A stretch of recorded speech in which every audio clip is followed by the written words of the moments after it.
رمضان يا رمضان يا شهر القرآن أقبل عبادتي وتلاوات القرآن মুমিনের ইবাদতের মাস, রহমতের মাস, নাজাতের মাস, মাগফিরাতের মাস আমাদের মধ্যে সমাগত।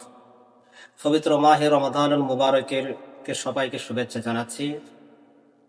সুনান তিরমিজি শরীফে হযরতে তালহা ইবনে উবাইদিল্লাহ রাদিয়াল্লাহু তাআলা আনহু থেকে বর্ণিত হাদিসে পাকের মধ্যে রাসূল করিম সাল্লাল্লাহু আলাইহি সাল্লাম বলেছেন, তালহা ইবনে উবাইদিল্লাহ রাদিয়াল্লাহু তাআলা আনহু বলেছেন, আন্নান নবী সাল্লাল্লাহু আলাইহি ওয়াসাল্লাম কানা ইযা রাআল হালালা ক্বালা আল্লাহুম্মা আহলিলহু আলাইনা বিল ইয়ুমনি ওয়াল ঈমান ওয়াস সালামাতি ওয়াল ইসলাম ওয়া রাব্বি ওয়া রাব্বুকুল্লাহ।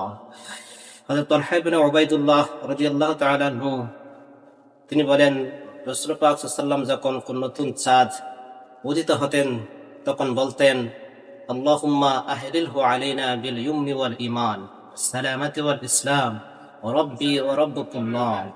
অর্থাৎ আসুন আমরা পবিত্র মাহে রমাদানকে সামনে রেখে আমরা সে দোয়া পাঠের মাধ্যমে আমরা পবিত্র এই মাসকে স্বাগত জানাই।